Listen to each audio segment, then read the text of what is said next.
लोकसभेच्या आणि विधानसभेच्या असणाऱ्या निवडणुका पार पडल्यात आणि पार पडल्यानंतर आता असणाऱ्या एक वेगळ्या चर्चा सुरुवात झालेली आहे.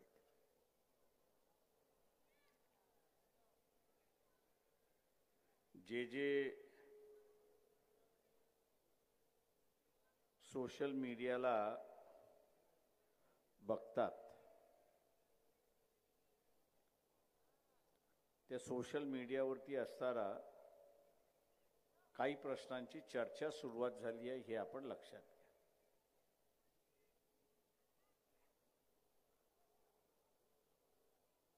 आणि ती सोशल मीडिया असं आहे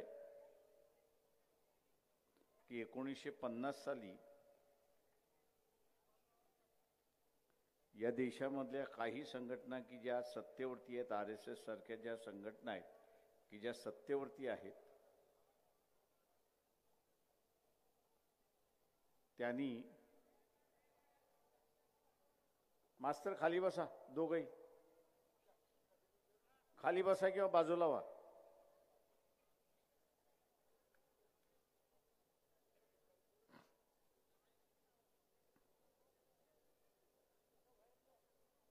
या इथे या खुर्चीवर बसा, इकडे या, इथं खुर्चीवर बसा.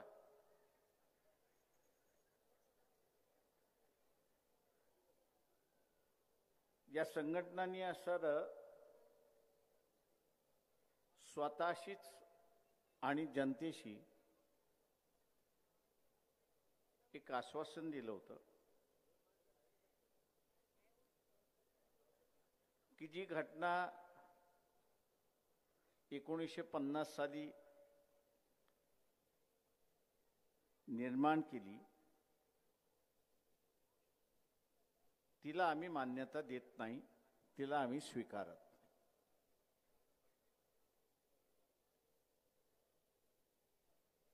तिला आम्ही मान्यताही देत नाही, आम्ही याला स्वीकारतही देत नाही. जेव्हा केव्हा आमच्याकडे सत्ता येईल, जेव्हा केव्हा आमच्याकडे असणारा सत्ता येईल त्यावेळेस आम्ही ही घटना बदलल्याशिवाय राहणार नाही असं त्यांनी वक्तव्य केलं होतं. आणि त्या दृष्टीने त्यांची पावलंही पडतात आहेत हे आपण लक्षात घ्या.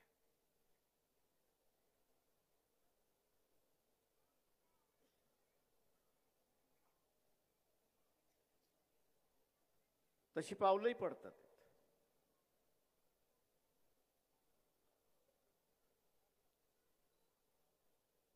एखाद्या व्यक्तीने ठरवणं हा एक वेगळा भाग आहे आणि एखाद्या संघटनेने ठरवणं हा असणारा वेगळा भाग आहे.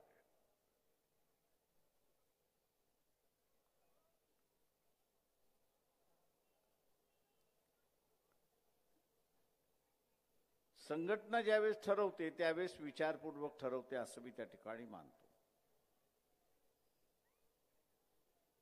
दुर्दैवाने मी असं म्हणेन की आंबेडकरी चळवळीमध्ये डिग्री होल्डर्स फार मोठ्या प्रमाणात आहेत. त्यांना डिग्री मिळालेली आहे, नाही असं नाही.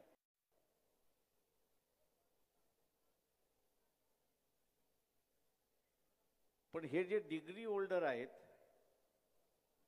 हे नवनीत गाईड म्हणून जे आहेत त्याचे हे डिग्री होल्डर आहेत.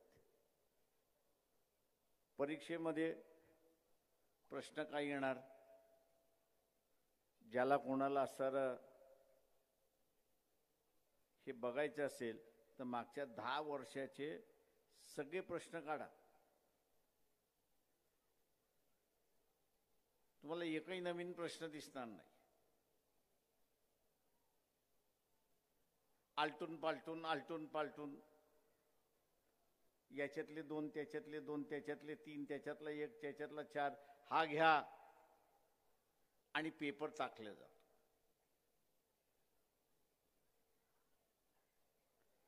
तो नवनीत गाईडवाला हे उचलण्यामध्ये हुशार असेल.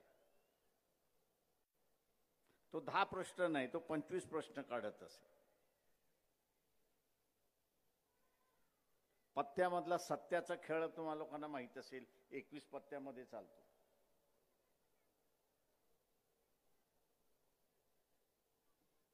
जे पत्त्यातली 21 पानं आपण घेतली आणि कोणालाही सांगितलं की तुम्ही असणारा तुमच्या मनामध्ये त्याच्यातला असणारा पत्ता आणि 3 पत्त्याचा जसा खेळ आहे, त्या 3 पत्त्याचा खेळ आपण असणारा केला तर तुम्हाला ओळखता येतं की कुठला आहे आणि कुठलं नाही. ते नवनीत गाईड करत असे. आणि नवनीत वाचलं की डिग्री मिळाली अशी असणारी परिस्थिती. आता ह्या डिग्री होल्डरांचा आंबेडकरी चळवळीमध्ये लय सुळसुळाट झालाय. एवढा सुळसुळाट झालाय की त्याला सोशल मीडियावरती पोस्ट लिहिता आली नाही तर तो त्याची आई बहीण काढून मोकळा होतो. आता तुला लिहिता येत नसेल तर लिहू नको, पण त्याची आई बहिणीवरनं कशाला शिवा देतोस. तिथे लक्षात घ्यायचं की हा नवनीत गाईडचा विद्यार्थी आहे आणि नवनीत गाईड वाचून त्याला असणारा डिग्री मिळालेली आहे म्हणून त्याचं डोकं चालत नाही अशी असणारी परिस्थिती. असे बरेच सुळसुळाट आहेत.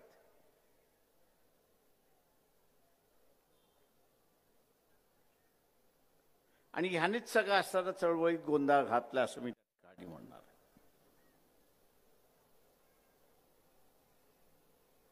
याच वर्गाने असणारा मोठा गोंधळ घातला.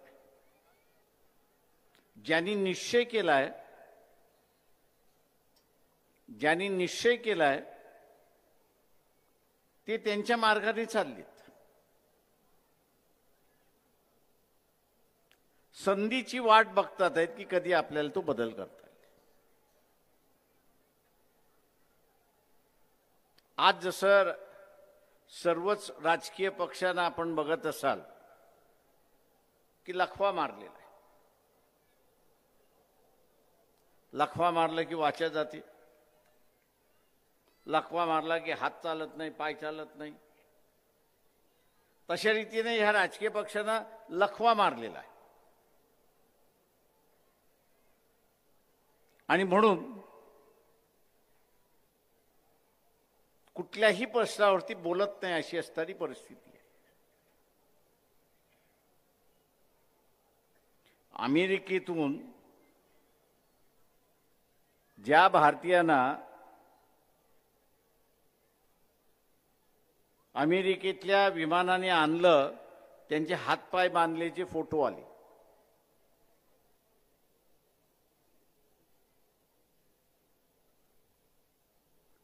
एवढं मोठं रान तुम्हाला असणारा मोदीच्या विरोधात पेटवता आलं असतं.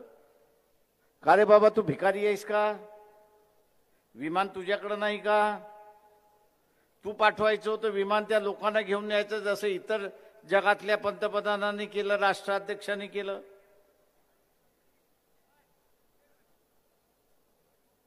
त्याचा निषेध तुम्हाला असताना करता आला असता. मोदी असेल ट्रम्पचा मित्र, तो त्याचा व्यक्तिगत संबंध आहे. पण जे अमेरिकेमध्ये भारतीय होते त्यांना बेड्या घालून आणणं हा त्यांचा अपमान नाही. हा प्रश्न विचारायला ज्या काँग्रेसला मतदान दिलं रे, राष्ट्रवादीच्या शरद पवारांना मतदान दिलं, त्यांच्या गांडीत दम नाही हे लक्षात घ्या. पण तुम्ही मतदान देणार पुढच्या निवडणुकीमध्ये हेही मी तुम्हाला आता सांगतो. टाळ्या वाजवू नका, स्वतःचं चारित्र्य बघा पहिल्यांदा.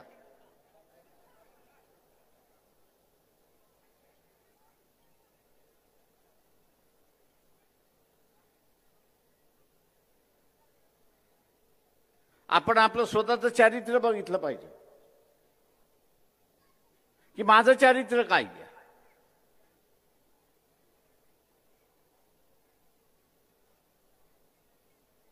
आणि म्हणून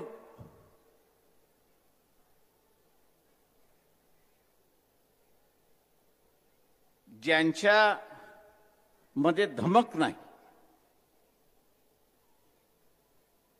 ज्यांच्यामध्ये धमक नाही, इथल्या असणाऱ्या सरकारला प्रश्न विचारायचं. फक्त इलेक्शनच्या दिवशी मटण देतो, दारू देतो आणि आम्ही मतदान करत बसायचं.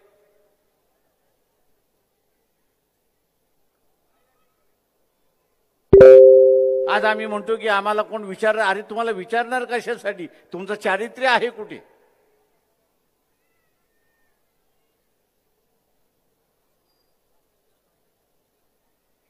ज्याचं चारित्र्य आहे त्यालाच विचारलं जातं, ज्याचं चारित्र्य नाही त्याला विचारल्या जात नाही. हे बाबासाहेब सांगून गेले आपल्याला.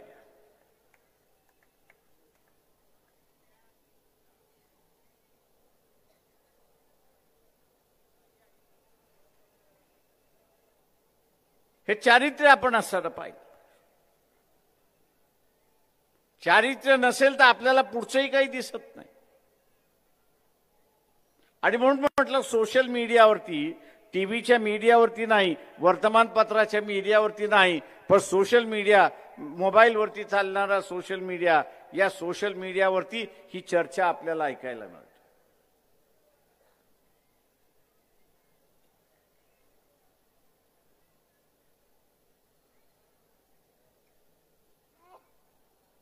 उद्याची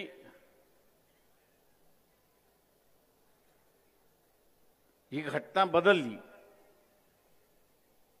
तर येणाऱ्या घटनेमध्ये असणारा अधिकार आहेत की नाही आहेत कोणाला माहिती, की नव्या व्यवस्थेमधल्या नव्या गुलामीला आपल्याला तोंड द्यावं लागणार.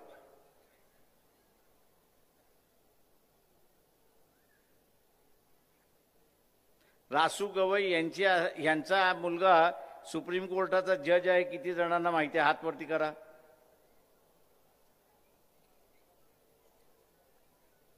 काय झालं नवनीत गाईडवाल्यांना? हे माहित नाही की गवईंचा असणारा रासू गवईंचा मुलगा सुप्रीम कोर्टाचा जज आहे. सीजीआय होणार आहे, चांगली गोष्ट आहे, स्वागत केलं पाहिजे आपण. त्यांनी मागच्या 3 महिन्यापूर्वी एक निर्णय दिला. कुठला निर्णय दिला? कुठला निर्णय दिला?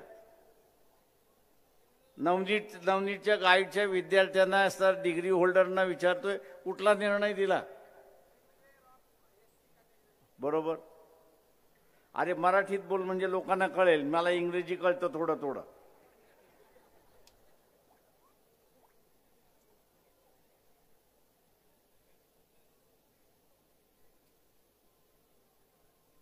त्या निर्णयातला गाभा किती जणांना माहित आहे? हात वरती करा.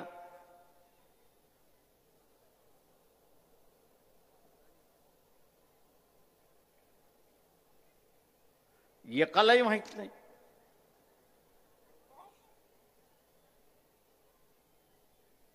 एकालाही माहित नाही.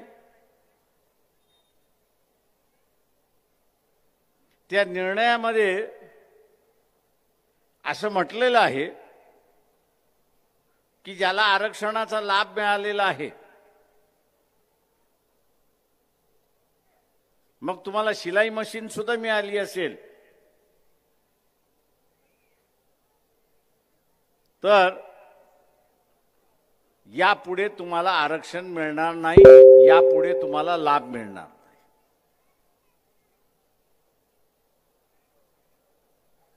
यापुढे आरक्षण मिळणार नाही आणि यापुढे लाभ मिळणार नाही. म्हणजे स्कॉलरशिप मिळणार नाही, फ्रीशिप मिळणार नाही आणि आरक्षणाची जागाही मिळणार नाही. याचं कारण की तुम्ही लाभ घेतलेला आहे. तुम्ही लाभ घेतलात म्हणून तुम्ही असायला प्रगतिशील झालात. तुम्हाला आता असणारा लाभाची गरज नाही.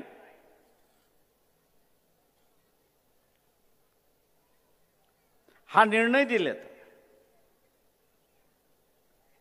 आणि त्याच्यासाठी महाराष्ट्र शासनाने एक समिती स्थापन केलेली आहे की ह्या निर्णयाची अंमलबजावणी कशी करायची. आणि या निर्णयाचं स्वागत कोणी केलेलं आहे तर काँग्रेसने स्वागत केलेलं आहे आणि भारतीय जनता पक्षाने सुद्धा स्वागत केलेलं आहे. आणि आम्ही मतदान कोणाला दिलं तर आमच्या गांडीवरती लात मारायला जे बसलेले आहेत त्यांना आम्ही मतदान दिलं.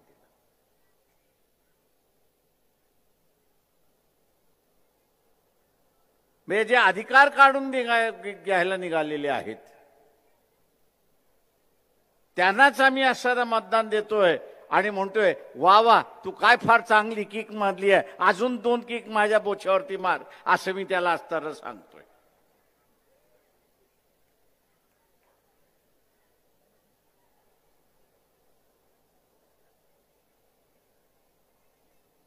आणि उद्या आरक्षण गेलं, अरे आता आपण मोर्चे काढले पाहिजेत, आंदोलन केलं पाहिजे. अरे जेव्हा सगळं असताना निघून गेल्यानंतर तुम्हाला वाचवायला आहे कोण? इलेक्शन मधली दारू, इलेक्शन मधलं मटण तुम्हाला वाचवणार आहे?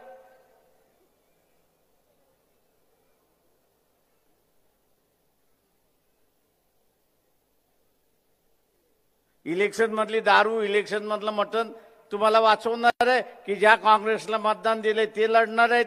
त्यांनी तर सरळ सांगितलं की कर्नाटक सारख्या राज्यामध्ये आणि तेलंगणा सारख्या राज्यामध्ये आणि हिमाचल सारख्या राज्यामध्ये जिथे आमचं सरकार आहे तिथं गवई साहेबांचा निर्णय आम्ही लागू केल्याशिवाय राहणार नाही आणि त्यांनी लागू करायला सुरुवात केली. निर्णय काय आहे तो तुम्ही लाभ घेतला असेल, शासकीय लाभ घेतला असेल तर यापुढे तुम्हाला शासकीय कुठलाही लाभ मिळणार नाही. आरक्षणाच्या यादीमधनं तुम्ही बाहेर जाणार.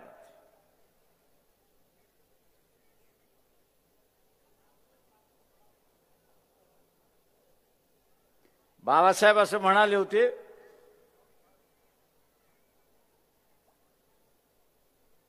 की प्रत्येक पायरीवरती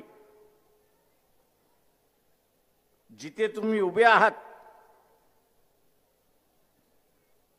तिथे उभं राहण्यासाठी सुद्धा तुम्हाला संघर्ष करावा लागतो.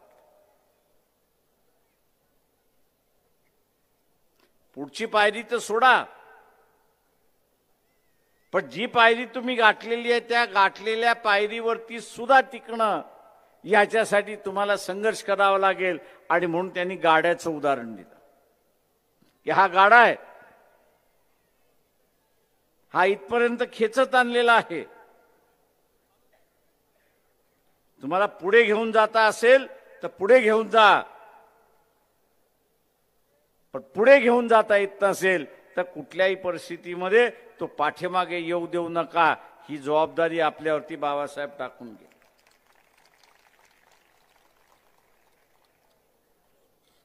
आम्ही तो गाडा तिथे ठेवला की पाठीमागे चाललाय. उद्याचं आरक्षण गेलंय, अंमलबजावणी करण्याचं शिल्लक राहिले.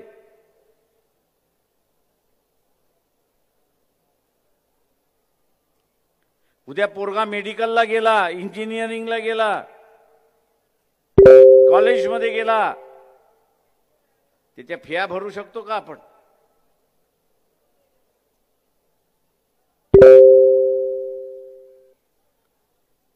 आता एवढे डोकं नसेल तर त्याला नाईलाज आहे.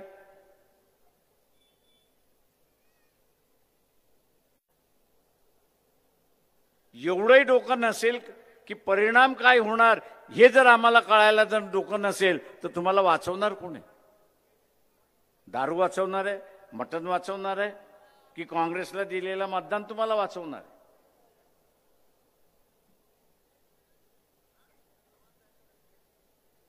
तुमच्या डोळ्यासमोर दिसतं. विश्वनाथ प्रताप सिंगाने ओबीसीला आरक्षण दिलं, पण मागचे 5 वर्ष आपण बघत असाल की सुप्रीम कोर्टाच्या माध्यमातून आरक्षणाचा खेळ चाललेला आहे. ज्या दिवशी फायनल निकाल लागेल की राजकीय आरक्षण ओबीसीला नाही, त्याच्या वर्षभरामध्ये नोकऱ्यातलं आणि शिक्षणातलं आरक्षण सुद्धा ओबीसीचं निघून गेलेलं असेल.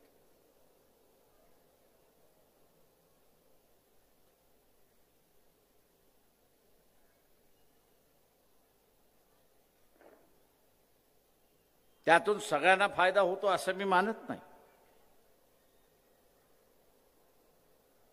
परंतु व्यवस्थेमध्ये ती राजकीय व्यवस्था असेल, शैक्षणिक व्यवस्था असेल, शासकीय नोकरीची व्यवस्था असेल, माझा समावेश होण्याचा मार्ग कायम आहे हे आपण लक्षात घ्या.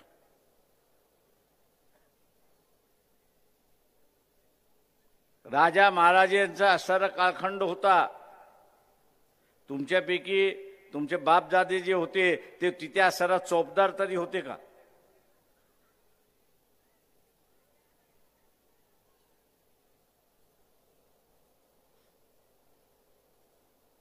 आपण त्या परिस्थितीकडे बघणार आहोत की न बघणार आहोत?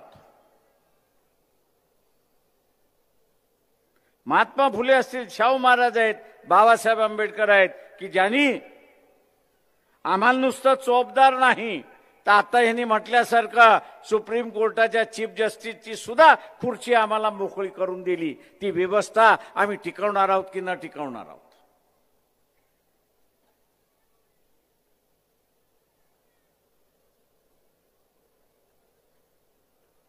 व्यवस्था टिकली म्हणजे या देशामधली माणुसकी टिकली हे लक्षात घ्या. व्यवस्था टिकली म्हणजे या देशातल्या माणसाचे अधिकार टिकले हे आपण सर्व लक्षात घ्या. व्यवस्था टिकली म्हणजे आज जे आपण ताटपाण्याने खुल्या दिलाने असणारा आज वावरत आहोत तो व्यवहार त्या ठिकाणी राहतो हे आपण असणारं लक्षात घ्या.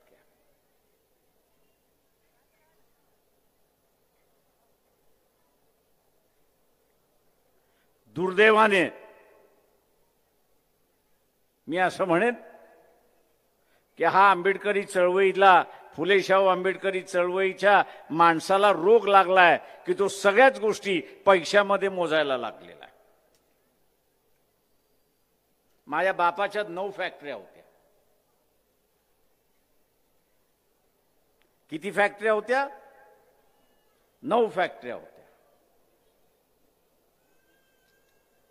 कुठच्या काळामध्ये? 30 आणि 35च्या कालावधीमध्ये.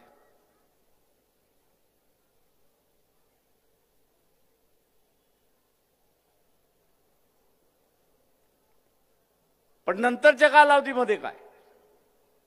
झटके लागत जातात, राहतात राहतात, नाही राहत.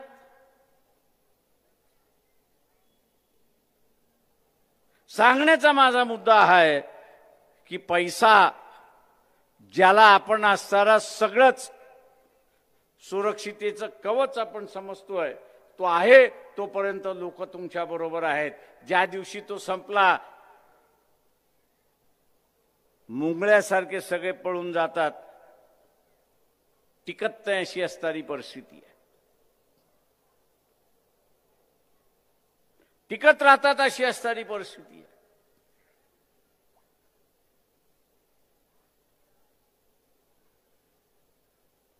जगण्यासाठी पैसा लागतो नाही असं नाही, पण सुरक्षिततेसाठी पैसा लागत नाही हे लक्षात.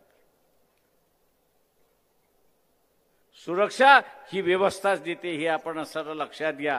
आणि मग कुठल्याही मारवाड्याच्या दुकानामध्ये जा आणि त्या मारवाड्याला विचारा तू काय करतोयस? काय नाही, तो म्हणतो जरा संघटनेमध्ये पैसे भरायला चालतोय. का त्याला माहित आहे की माझा व्यवसाय माझ्याकडे टिकवायचा असेल, राहायचा असेल तर संघटन हे माझं असणारं महत्वाचं आहे. संघटन हे असणारं माझं महत्वाचं आहे. कारण हा माझा व्यवहार, माझा व्यापार हा संघटनेमुळे माझ्याकडे टिकून राहतो याची त्याला जाणीव आहे. आणि म्हणून तो सभासद त्या ठिकाणी होत असतो आणि महिन्याच्या महिन्याला सभासदाच्या वर्गण्या भरत असतो. त्याला संघटनेची ताकद दिसली.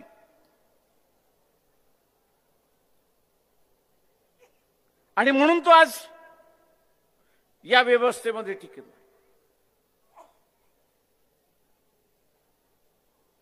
उद्या राजकीय क्षितिजावरती तुम्ही जर असं आपली ताकद दाखवली असती तर काय मिसाल होती गवईची की तुमचं आरक्षण काढून घेण्याची असणारी अवस्था.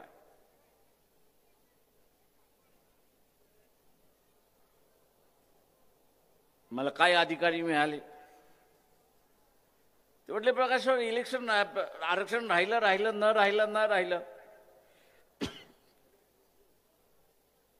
म्हटलं का रे. नाही आपण आता फार चांगलं कमवलेलं आहे.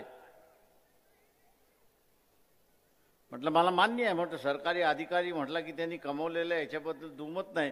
पण मला एक सांग की नोटाबंदी ज्यावेळेस झालं तुझं काय मालाचं झालं ते सांग. तू बाहेर काढू शकलास का. काय प्रकाशराव विचारताय तुम्ही. वाया गेले सगळे. त्याच्यामध्ये चिलीम टाकून असं ओढत बसलो.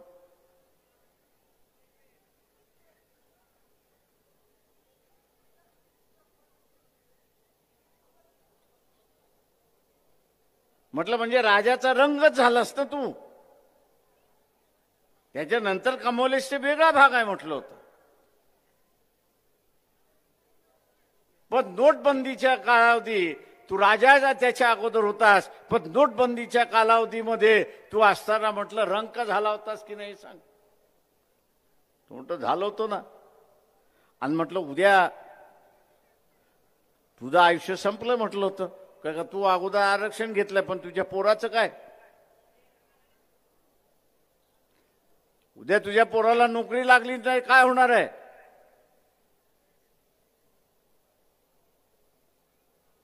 म्हटलं तो तुझ्यासारखा राजा राहणार नाही. तो सामान्य माणसासारखा रंक होईल अशी असणारी परिस्थिती आहे.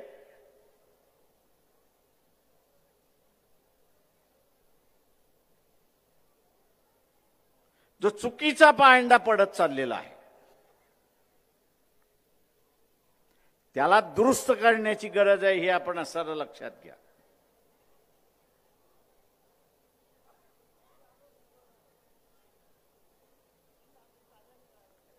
जो चुकीचा पायंडा पडत चाललेला आहे त्याला असं दुरुस्त करण्याची गरज आहे.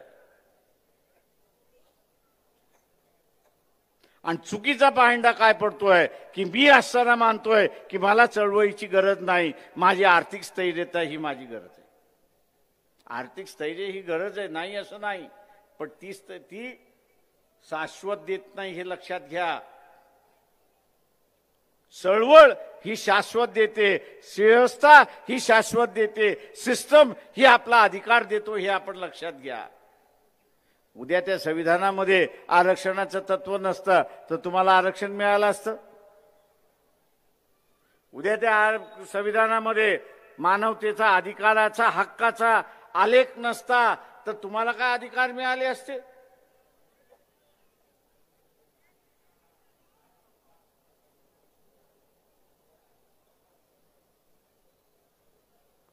आज राहुल गांधी विरोधी पक्ष नेता आहे पण मोदीने त्याला काय करून ठेवलंय.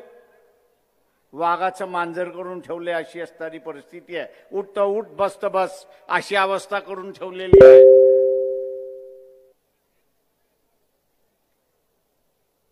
तो तुमचं बघणार की त्याचं बघणार. मोदीने सरळ सांगितलं तोंड उघडलंस तर साला तिहार जेलमध्ये टाकेन.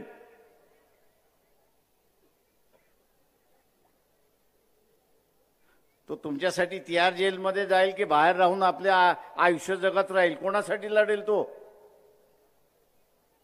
कोणासाठी लढेल. तुमच्यासाठी की त्याच्यासाठी.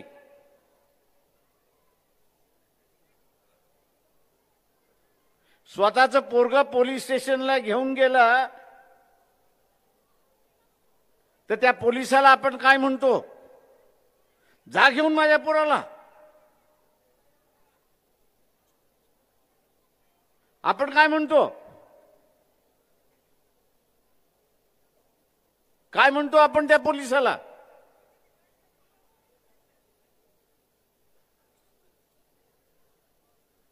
काय म्हणतो काय आपण त्या पोलिसाला.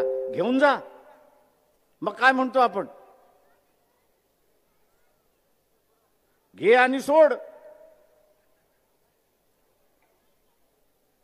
जसं आपण आपल्या पोराचा असताना बाहेर राहायला पाहिजे, तसं राहुल गांधीला वाटत नाही का मी बाहेर राहिलो पाहिजे म्हणून? तो कशाला तुमच्यासाठी भांडेल? तो म्हणतो जाऊ दे, काय व्हायचं ते होईल, मी आपला असताना माझं आयुष्य बाहेर राहून मजा मारतो. आणि त्यांनी इथल्या असणाऱ्या सगळ्या गोष्टी वाऱ्यावरती सोडल्यात. अशी असणारी परिस्थिती.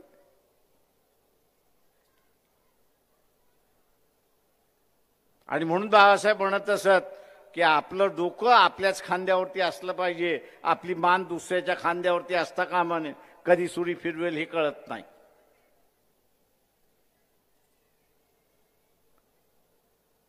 दोन्ही बाजूने संकट आहे. एक व्यवस्थेने दिलेली सुरक्षितता ही काढण्याचा भाग चाललाय, आणि दुसरं जे सत्तेवरती बसलेलं आहे केंद्राच्या आणि राज्याच्या, ते असं म्हणतंय की आम्ही संविधान या देशातलं बदललं. तुमचं राहिलं काय?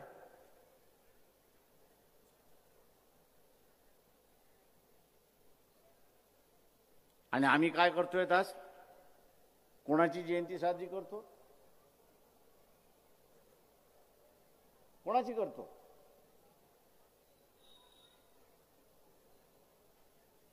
कोणाची करतो?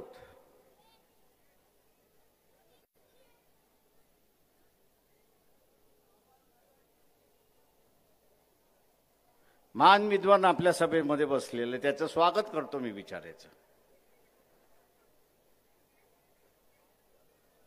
कोणाची जयंती आपण साजरी करतो?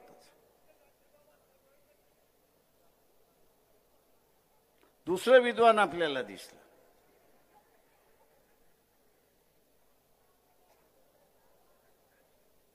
कोणाची जयंती आपण साजरी करतो?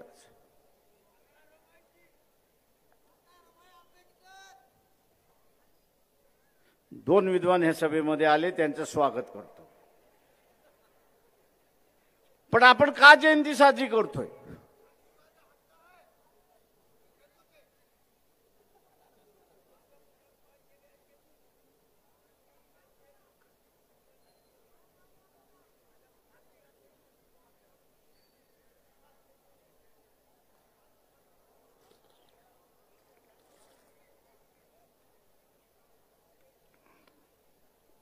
जाऊ द्या, रात्री 9 वाजताच बोलतोय ते.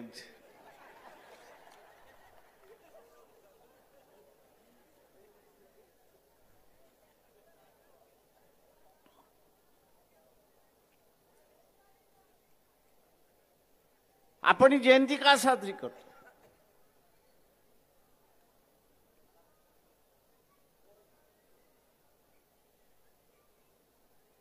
का साजरी करतोय? कारण त्यांच्या त्यागाशिवाय आणि त्यांच्या कष्टाशिवाय बाबासाहेबांचं शिक्षण पूर्ण झालं नसतं. म्हणजे त्यांच्या त्यागाचं आज आपण या ठिकाणी जयंती साजरी करतो.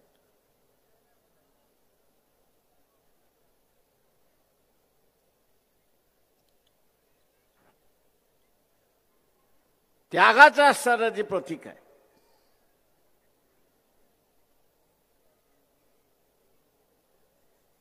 हा त्यागाचा गुण आपण स्वीकारणार आहोत की नाही, हा खरा प्रश्न आहे.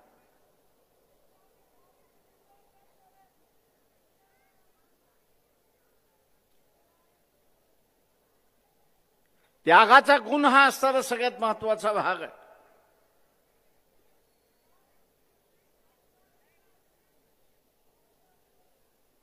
आणि म्हणून माझं आव्हान आहे आपल्या सगळ्यांसमोर,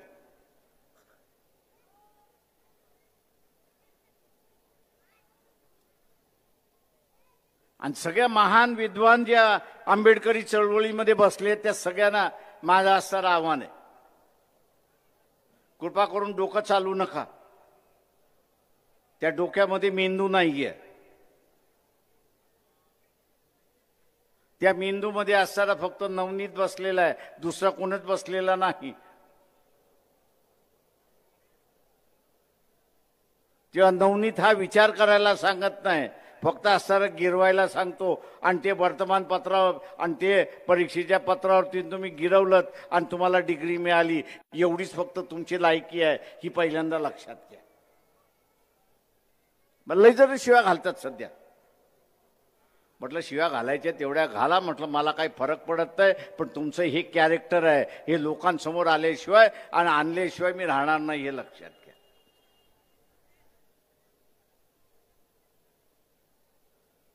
जे नांदेडमधले प्राध्यापक मंडळी होती, अविनाश बोसीकर लोकसभेच्या विरोधात, फारुक आणि प्रशांत असणाऱ्या विधानसभेच्या संदर्भात, त्या प्राध्यापकांना विचारतो, नालायकांनो, आरक्षण नसतं तर भोसडीच्यानं प्राध्यापक झाला असतात का रे?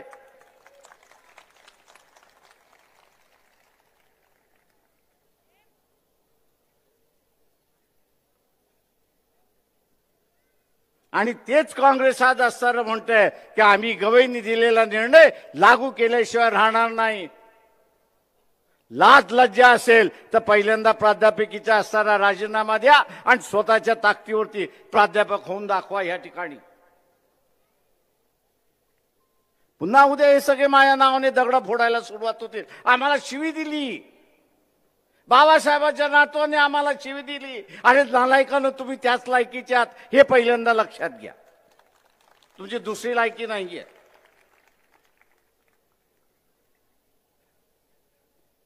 काय का तुमच्या सारख्या गाढवाने मिळवलेले अधिकार टिकवण्याच्या ऐवजी मातीत घालायला लागल्या अशी असणारी परिस्थिती.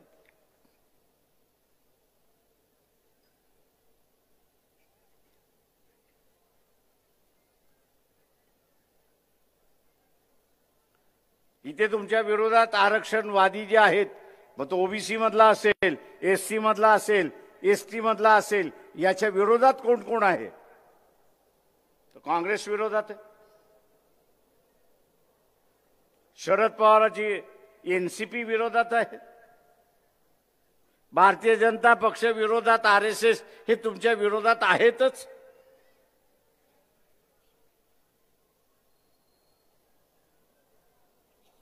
त्यागाची भूमिका करायची असेल तर आमचं मत यांना आता नाही, हा निश्चय त्या ठिकाणी झाला पाहिजे.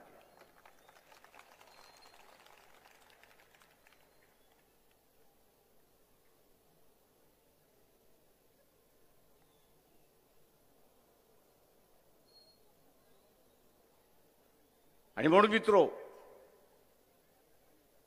टांगती तलवार ही तुमच्या मानेवरती आहे.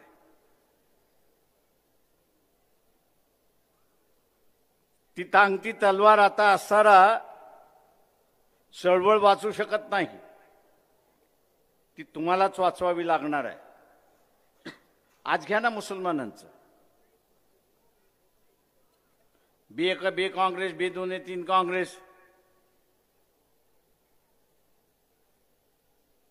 वक्फ जमिनीचं बिल आणले.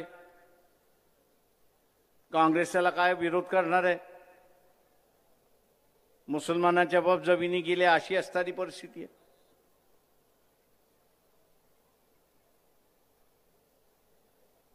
मुसलमानांचे धार्मिक कायदे आहेत, ते धार्मिक कायदे सुद्धा आता जायला निघालेले आहेत. कॉमन सिव्हिल कोडच्या निमित्ताने तेही जायला निघालेले आहेत. आणि तोही काँग्रेसला चिकटून बसलेला आहे.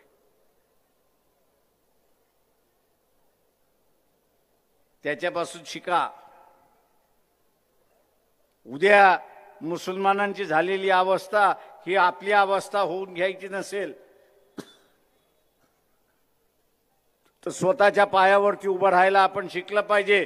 यश येईल न येईल, पण माझा लढा कुमाना जो आहे तो कायम आहे, कायम राहील अशी असणारी परिस्थिती. बाळासाहेब काही सत्तेवरती नव्हते.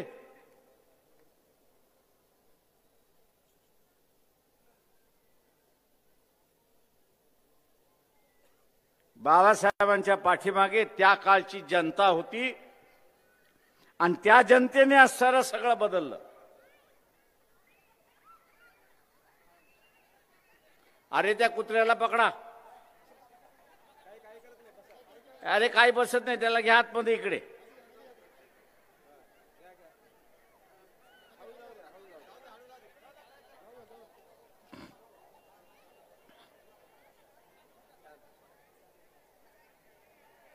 बाबासाहेबांकडे काही सत्ता नव्हती,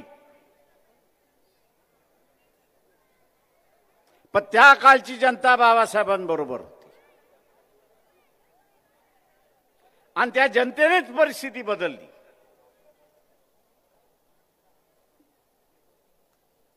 त्या जनतेने परिस्थिती बदलली.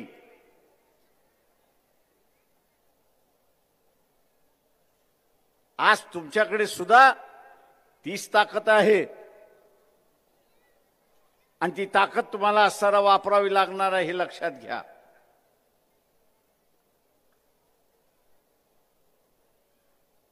ती ताकद तुम्हाला असताना वापरावी लागणार आहे.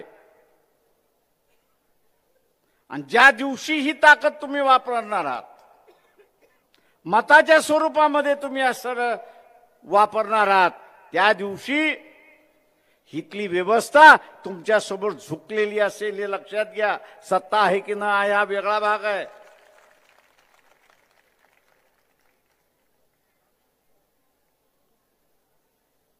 आज मला अनेक जण म्हणतात, प्रकाशराव काही करा, फुले शाहू आंबेडकरी जनतेला आवाहन करा, त्यांच्या पायावरती उभं करा. अरे म्हटलं तुम्ही आवाहन करा ना. ते म्हटले आमचं ऐकत नाही म्हणून आम्ही तुम्हाला आवाहन करायला सांगतोय. म्हटलं विकलेली आहे त्याला मी काय करू म्हटलं.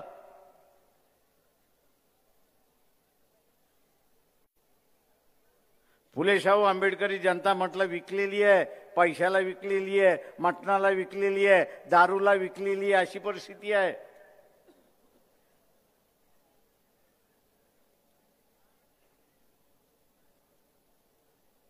या सामाजिक चळवळीचे असणारे हे नेते आहेत. फुले शाहू आंबेडकरी चळवळ ही सामाजिक चळवळीचे नेते आहे.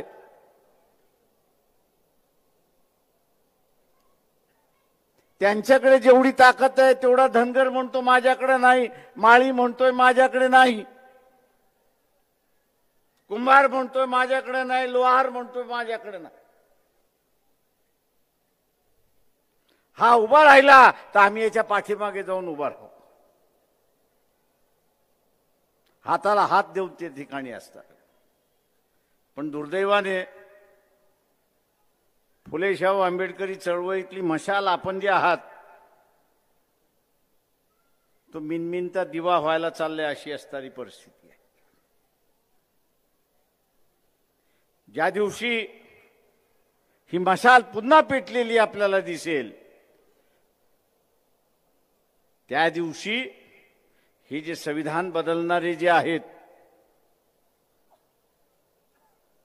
ते पहिल्यांदा तुमच्याकडे गिडगिडवून करतील. अरे बाबा आम्ही मासं म्हणायलाच नव्हतं, आम्ही अमुक म्हणायला तयार होतो, तुम्ही जरा चुकीचं ऐकलं आणि म्हणून तुमचा गैरसमज झाला, ही सांगणारी माणसं त्या ठिकाणी उभी राहतील. ही तुमची ताकद आहे, ही तुमची असणारी ताकद आहे.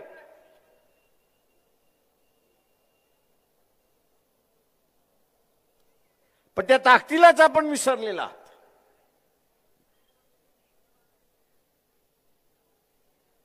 ती ताकद या जयंतीच्या निमित्ताने पुन्हा उभा करू,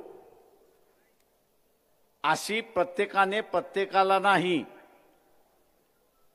तर स्वतःने स्वतःलाच आश्वासित केलं पाहिजे की ही ताकद मी पुन्हा उभी करेन, तरच खऱ्या अर्थाने रमाईची जयंती साजरी झाली असं मी त्या ठिकाणी म्हणेन आणि आपली रजा घेतो. जय भीम, जय भारत.